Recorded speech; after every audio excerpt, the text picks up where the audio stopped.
Hello guys, welcome back to my channel. ಎಲ್ಲರೂ ಹೇಗಿದ್ದೀರಾ? ಚೆನ್ನಾಗಿದ್ದೀರಿ ಅಂತೇಳಿ ಭಾವಿಸ್ತೀನಿ. ಇಲ್ಲಿ ನಾನು ಕೂಡ ಚೆನ್ನಾಗಿದ್ದೀನಿ. ಇವತ್ತು ಹೊಸ ರುಚಿಯೊಂದಿಗೆ ನಿಮ್ಮೊಂದಿಗೆ ಬಂದಿದ್ದೀನಿ. ಅದು ಏನು ಹೊಸ ರುಚಿ, ಹೀಗೆಲ್ಲ ಮಾಡ್ತೀನಿ ಅಂತ ಹೇಳಿ ನಿಮಗೆ ತಮ್ಮನೇಲಿ ನೋಡಿ ಗೊತ್ತಾಗಿರಬೇಕು. ಈಗ ನೋಡೋಣ ಬನ್ನಿ. ಬಣ್ಣಲ್ಲಿ ಕಾಯ್ತಾ ಇದೆ ಗೈಸ್. ಇಲ್ಲಿ ಏನೇನು ತೊಗೊಂಡಿದ್ದೀನಿ ಅಂತ ಹೇಳಿ ನೋಡುವ. ಇಲ್ಲಿ ನೀರುಳ್ಳಿ ತೊಗೊಂಡಿದ್ದೀನಿ, ಒಂದು ನೀರುಳ್ಳಿ ಕಟ್ ಮಾಡಿ ಇಟ್ಕೊಂಡಿದ್ದೀನಿ. ಇಲ್ಲಿ ಸ್ವಲ್ಪ ಕೊತ್ತಂಬರಿ ಸೊಪ್ಪು, ಒಂದೆರಡು ಕಾಯಿ ಮೆಣಸು, ಒಂದೆರಡು ಎಳೆ ಕರಿಬೇವು, ಒಂದು ಚಿಕ್ಕ ಆಲೂಗಡ್ಡೆ, ಮತ್ತು ಕ್ಯಾರೆಟ್ ಒಂದು ಚಿಕ್ಕದು, ಮತ್ತು ಸ್ವಲ್ಪ ಬೀನ್ಸ್. ಈಗ ಮಾಡೋದು ಹೇಗೆ ಅಂತ ನೋಡುವ ಗೈಸ್. ಸ್ವಲ್ಪ ಎಣ್ಣೆ ಹಾಕ್ಕೊಳ್ತೀನಿ ನಾನು. ನಮಗೆ ಬೇಕಾದಷ್ಟು, ಜಾಸ್ತಿ ಬೇಕಿದ್ರೆ ಜಾಸ್ತಿ ಹಾಕ್ಕೋಬೋದು, ಸ್ವಲ್ಪ ಕಮ್ಮಿ ಬೇಕಿದ್ರೆ ಕಮ್ಮಿ ಹಾಕ್ಕೋಬೋದು. ಸ್ವಲ್ಪ ಸಾಸಿವೆ ಹಾಕ್ಕೊಳ್ತೀನಿ ನಾನು.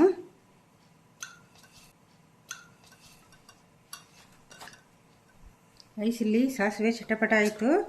ನಾನು ಸ್ವಲ್ಪ ಜೀರಿಗೆ ಕೂಡ ಹಾಕ್ಕೊಳ್ತೀನಿ. ಜೀರಿಗೆ ಹಾಕೊಳ್ಳೋದ್ರಿಂದ ಟೇಸ್ಟ್ ಚೆನ್ನಾಗಿರ್ತದೆ, ಅದಕ್ಕೋಸ್ಕರ.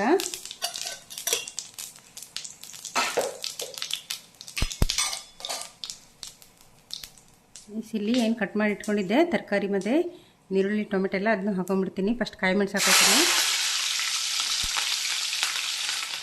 ಮತ್ತು ಕರಿಬೇವು ನೀರುಳ್ಳಿ ಹಾಕೊಳ್ತೀನಿ.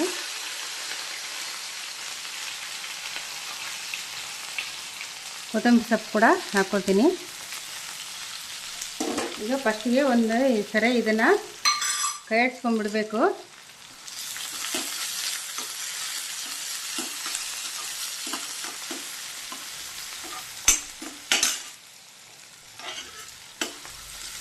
ನೀರುಳ್ಳಿ ಎಲ್ಲ ಟೊಮೆಟೊ ಹಾಕ್ಕೋಬಾರ್ದು. ಟೊಮೆಟೊ ಹಾಕ್ಕೊಂಡ್ರೆ ಅಷ್ಟೊಂದು ಚೆನ್ನಾಗಿರೋದಿಲ್ಲ ಉಪ್ಪಿಟ್ಟು ಯಾವಾಗಲೂ.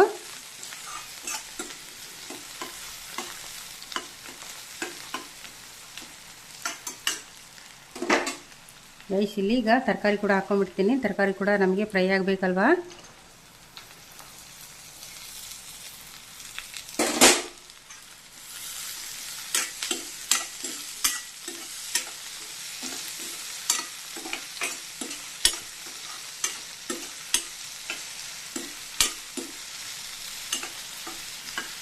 ಇದು ತರಕಾರಿ ಕೂಡ ನಮಗೆ ಫ್ರೈ ಆಗಬೇಕು. ಸ್ವಲ್ಪ ಉಪ್ಪು ಹಾಕ್ಕೊಳ್ತೀನಿ ನಾನು.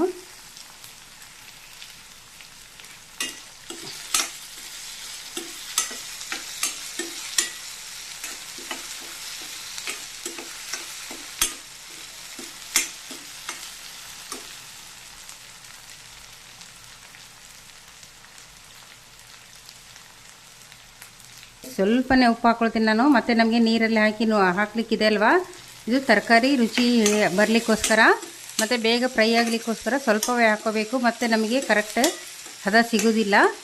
ಅದಕ್ಕೆ ಈ ಫ್ರೈ ಮಾಡುವಾಗ ಸ್ವಲ್ಪವೇ ಹಾಕ್ಕೋಬೇಕು. ಒಂದು ತರಕಾರಿ ಹಾಗೆಯೇ ಫ್ರೈ ಆಗ್ತದಲ್ವ, ಉಪ್ಪಿನೊಟ್ಟಿಗೆ ಫ್ರೈ ಆದರೆ ಬೇಗ ಕೂಡ ಫ್ರೈ ಆಗ್ತದೆ ಮತ್ತು ರುಚಿ ಕೂಡ ಇರ್ತದೆ, ಅದಕ್ಕೋಸ್ಕರ.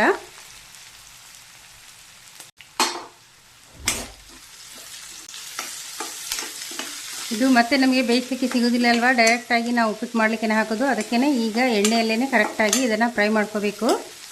ಆಮೇಲೆ ನಮಗೆ ಫ್ರೈ ಮಾಡಲಿಕ್ಕೆ ಅಥವಾ ಬೇಯಲಿಕ್ಕೆ ಸಿಗೋದಿಲ್ಲ ಇದು. ಮತ್ತು ರವೆ ಹಾಕಿ ಫ್ರೈ ಮಾಡೋದಷ್ಟೇ.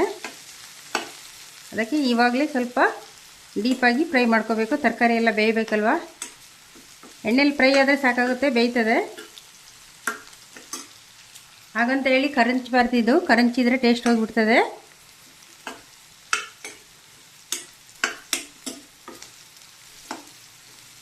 ಈಗ ಇದು ರೆಡಿ ಆಗ್ತಾ ಬಂತು ಗೈಸ್. ಈಗ ನಾನಿಲ್ಲಿ ಕೇಸರಿ ರವೆ ತೊಗೊಂಡಿದ್ದೀನಿ. ಇದು ಕೇಸರಿ ರವೆ, ಇದು ಸಖತ್ತಾಗಿರ್ತದೆ ಟೇಸ್ಟು. ಉಪ್ಪಿಟ್ಟಂತೂ ಹಾಗೆ ಬಾಯಲ್ಲಿಟ್ಟರೆ ಹಾಗೆ ಕರಗ್ತದೆ, ಆ ಥರ ಇರ್ತದೆ. ಇಲ್ಲಿ ನನಗೆ 1 ಗ್ಲಾಸ್ ಬೇಕು ಮತ್ತು ಇನ್ನೂ ಸ್ವಲ್ಪ ಬೇಕು. ನಾನು ಅಳತೆ ತೋರಿಸ್ತೀನಿ ಎಷ್ಟು ತಗೊಳ್ಳೋದು ಅಂತ. ಈಗ ಈ ರವೆನ ಇದಕ್ಕೆ ಹಾಕ್ಕೊಂಡು ಫ್ರೈ ಮಾಡ್ಕೋಬೇಕು. ಇನ್ನೂ ಸ್ವಲ್ಪ ಹಾಕ್ಕೊಳ್ತೀನಿ ನಾನು, ನನಗೆ ಇನ್ನೂ ಒಂದು ಸ್ವಲ್ಪ ಬೇಕು. ಇಲ್ಲಿ ಇನ್ನೊಂದು 1/4 ಲೋಟದಷ್ಟು ತಗೊಂಡೆ. ನನಗೆ 1 ಲೋಟ ಕಡಿಮೆ ಆಗ್ತದೆ, 1-2 ಜನಕ್ಕೆ ಆಗಬೇಕು. ಅದಕ್ಕೋಸ್ಕರ 2-3 ಜನ ತಿಂತೀವಿ. ಅದರಲ್ಲಿ ಕೆಲವರು ತಿನ್ನೋದಿಲ್ಲ, ತಿನ್ನದೇ ಇದ್ದವ್ರಿಗೆ ಬೇರೆ. ಇದು ನಮಗೆ ಕೆಲವರು ಡಯಟ್ ಮಾಡ್ತಾರೆ ನಮ್ಮ ಮನೆಯಲ್ಲಿ, ಅದಕ್ಕೋಸ್ಕರ. ಇಲ್ಲಿ ಯಾರು ತಿಂತಾರೆ ಅವರಿಗೆ ಮಾತ್ರ. ಈಗ ಇದು ಫ್ರೈ ಆಯಿತು. ಇದು ಕರೆಕ್ಟಾಗಿ ಸ್ವಲ್ಪ ಲೋ ಫ್ಲೇಮ್ ಇಟ್ಕೊಂಡು ಇದನ್ನು ಫ್ರೈ ಮಾಡ್ಕೋಬೇಕು. ನಮಗೆ ರವೆ ಎಲ್ಲ ಯಾವಾಗ ಎಣ್ಣೆಯಲ್ಲಿ ಫ್ರೈ ಆಗ್ತದೆ ಆವಾಗ ಸಖತ್ ಟೇಸ್ಟಾಗಿ ಬರ್ತದೆ. ಮತ್ತು ಹೀಗೆ ಮಾಡ್ಕೊಳ್ಳೋದಕ್ಕಿಂತ ಈ ಥರ ಫ್ರೈ ಮಾಡ್ಕೊಳ್ಳೋದು ತುಂಬ ಟೇಸ್ಟಿಯಾಗಿ ಬರ್ತದೆ ಮತ್ತು ಸಖತ್ತಾಗಿ ಬರ್ತದೆ. ಮಕ್ಕಳು ತರಕಾರಿ ಎಲ್ಲ ತಿನ್ನೋದಿಲ್ಲ ಹೇಳ್ತಾರಲ್ವ, ಆ ಮಕ್ಕಳಿಗೆಲ್ಲ ಈ ಥರ ತರಕಾರಿನ ನಾವು ಈ ಥರ ಉಪ್ಪಿಟ್ಟಲ್ಲಿ ಹಾಕಿ ಕೊಟ್ಟರೆ ತುಂಬ ಚೆನ್ನಾಗಿ ತಿಂತಾರೆ. ಮಕ್ಕಳು ತರಕಾರಿ ಕೂಡ ತಿಂದಾಗೆ ಆಗ್ತದೆ, ರುಚಿ ಕೂಡ ಚೆನ್ನಾಗಿರ್ತದೆ. ಈಗ ಇದಾಯಿತು, ಇದನ್ನು ತೆಗೆದಿಡ್ತೀನಿ ನಾನೀಗ. ಇದನ್ನು ತೆಗೆದು ಇದಕ್ಕೇ ಇದೇ ಬಣ್ಣಲೆಗೆ ನೀರು ಹಾಕ್ಕೊಂಡು ಮಾಡ್ಕೋಬೇಕು. ರವೆ ಫ್ರೈ ಆಗಬೇಕು ನಮಗೆ ಅಷ್ಟೇ ಒಗ್ಗರಣೆಯಲ್ಲಿ. ಇದು ರೆಡಿ ಆಗ್ತಾ ಬಂತು ರವೆ, ಇಷ್ಟು ಸಾಕು.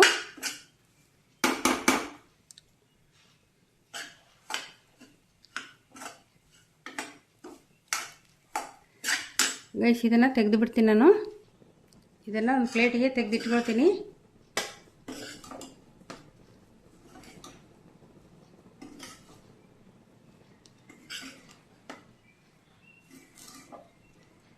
ಈ ರೀತಿ ಒಂದು ಪ್ಲೇಟಿಗೆ ಹಾಕ್ಕೊಂಡು ಇಟ್ಕೊಂಡ್ಬಿಡ್ಬೇಕು. ಮತ್ತು ಖಾಲಿ ನೀರನ್ನು ಉಪ್ಪು ಹಾಕಿ ಬೇಯಿಸಬೇಕು. ಕುದಿಸಿ ಮತ್ತು ನೀರು ಕುದಿಯುವಾಗ ಇದನ್ನು ಹಾಕೋಬೇಕು.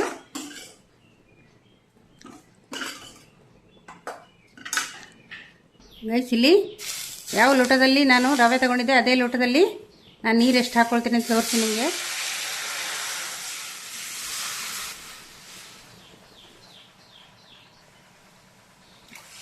ಇಲ್ಲಿ 2 ಲೋಟ ಆಯಿತು. ಇಲ್ಲಿ ನಾನು 1 ಕಾಲು ನಾನು ರವೆ ತಗೊಂಡಿದ್ದೆ. ಇದರಲ್ಲಿ 1 ಗ್ಲಾಸ್ ತಗೊಂಡು ಮತ್ತೊಂದು ಕಾಲು ಭಾಗ ತಗೊಂಡಿದ್ದೆ.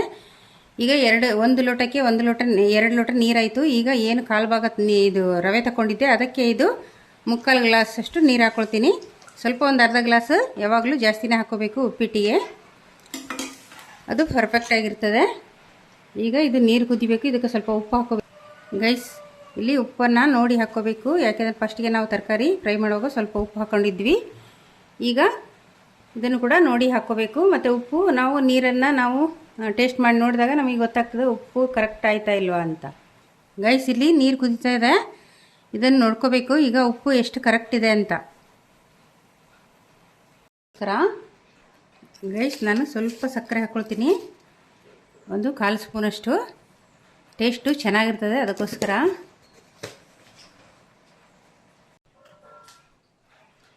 ಗೈಸ್ ನಾನಿಲ್ಲಿ ಏನು ಫ್ರೈ ಮಾಡಿ ತಗೊಂಡಿದ್ದೆ ರವಾನ ಅದನ್ನು ಈ ಟೈಮ್ಗೆ ಹಾಕ್ಕೊಂಡ್ಬಿಡ್ತೀನಿ. ನೀರೆಲ್ಲ ಕುದೀತಲ್ವಾ.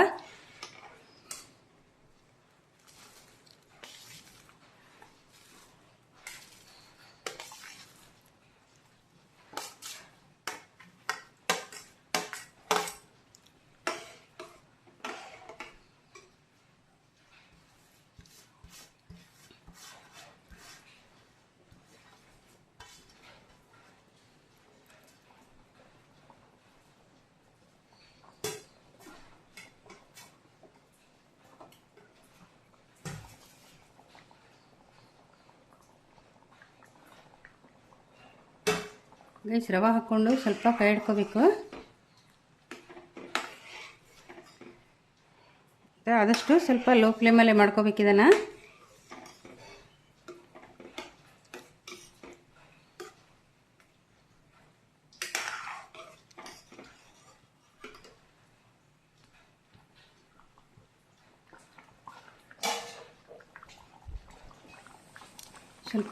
ಸ್ವಲ್ಪ ಮುಚ್ಚಿಡ್ಬೇಕು. ಈಗ ಕೈ ಹಿಡ್ಕೊಂಬಿಟ್ಟು ಲೋ ಫ್ಲೇಮ್ ಇಟ್ಟು ಸ್ವಲ್ಪ ಮುಚ್ಚಿಡಬೇಕು.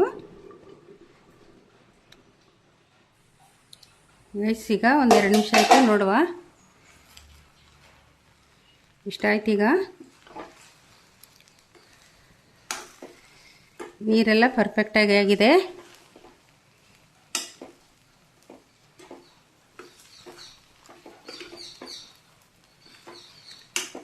ಇದನ್ನು ಒಮ್ಮೆ ಕೈ ಆಡಿಸ್ಕೊಂಡು ಮತ್ತೆ ಮುಚ್ಚಿಟ್ಟಿಡಬೇಕು. 10 ನಿಮಿಷ ಆದಮೇಲೆ ಓಪನ್ ಮಾಡಬೇಕು, ಇಲ್ಲ 5 ನಿಮಿಷ ಆದರೂ ಸಾಕಾಗುತ್ತೆ. ಈಗ ಪರ್ಫೆಕ್ಟಾಗಿ ರೆಡಿ ಆಯಿತು. ಇದನ್ನು ಬಂದ್ ಮಾಡಿಬಿಟ್ಟು ಗ್ಯಾಸು ಒಂದು 5 ನಿಮಿಷ ಮುಚ್ಚಿಟ್ಟು ಮತ್ತೆ ಓಪನ್ ಮಾಡ್ಕೋಬೇಕು. ಈಗ ಲಾಸ್ಟ್ ಫೈನಲ್ ತೋರಿಸ್ತೀನಿ ನಿಮಗೆ. ಗೈಸ್ ಈಗ ಫೈನಲ್ಲಾಗಿ ಹೀಗೆ ಬಂತು, ಉದುರಾಗಿ ಪರ್ಫೆಕ್ಟಾಗಿ ಬಂತು. ವಾವ್, ಸಖತ್ ಟೇಸ್ಟಿಯಾಗಿ ಬಂದಿದೆ ಗೈಸ್, ಸೂಪರಾಗಿದೆ. ಮತ್ತು ಇದಕ್ಕೆ ಯಾವಾಗಲೂ ಉಪ್ಪಿಟ್ಟಿಗೆ ನಾವು ಟೊಮೆಟೊ ಹಾಕಬಾರ್ದು, ಟೊಮೆಟೊ ಹಾಕಿದರೆ ರುಚಿ ಹೋಗಿಬಿಡ್ತದೆ. ಟೊಮೆಟೊ ಹಾಕದೇ ನಾವು ಮಾಡ್ಕೋಬೇಕು. ಈ ರೀತಿ ಸಖತ್ತಾಗಿದೆ. ಮತ್ತು ಎಲ್ಲ ತರಕಾರಿ ಎಲ್ಲ ಹಾಕಿದ್ದೇವಲ್ವ, ತುಂಬ ರುಚಿಯಾಗಿ ಬಂದಿದೆ ಗೈಸ್. ಹೇಗೆ ಬಂತು ನೋಡಿ, ಸಖತ್ತಾಗಿ ಬಂತು, ತುಂಬ ಟೇಸ್ಟಿಯಾಗಿ ಬಂತು. ಮತ್ತು ತುಂಬ ಟೇಸ್ಟಿಯಾಗಿರ್ತದೆ ಇದು. ಈ ಥರ ಒಮ್ಮೆ ಮಾಡ್ಕೊಂಡು ನೋಡಿ, ಹೇಗೆ ಬಂತಂತ ಹೇಳಿ ಕಮೆಂಟ್ ಮಾಡಿ. ಸೂಪರ್ ಅಂದರೆ ಸೂಪರ್ ಟೇಸ್ಟಿಯಾಗಿರುತ್ತೆ, ಅಲ್ಟಿಮೇಟ್ ಟೇಸ್ಟ್ ಅಂತೂ. ಒಮ್ಮೆ ಟ್ರೈ ಮಾಡಿ, ಹೇಗೆ ಬಂತಂತ ಹೇಳಿ ಪ್ಲೀಸ್ ಕಮೆಂಟ್ ಮಾಡಿ. ಗೈಸ್, ವಿಡಿಯೋ ಇಷ್ಟ ಆದರೆ ಲೈಕ್ ಮಾಡಿ, ಶೇರ್ ಮಾಡಿ, ಪ್ಲೀಸ್ ಸಬ್ಸ್ಕ್ರೈಬ್ ಮಾಡಿ. ಹೊಸ ರುಚಿಯೊಂದಿಗೆ ಮತ್ತೆ ಸಿಗ್ತೀನಿ. ಅಲ್ಲಿವರೆಗೂ ಟೇಕ್ ಕೇರ್, ಬಾಯ್.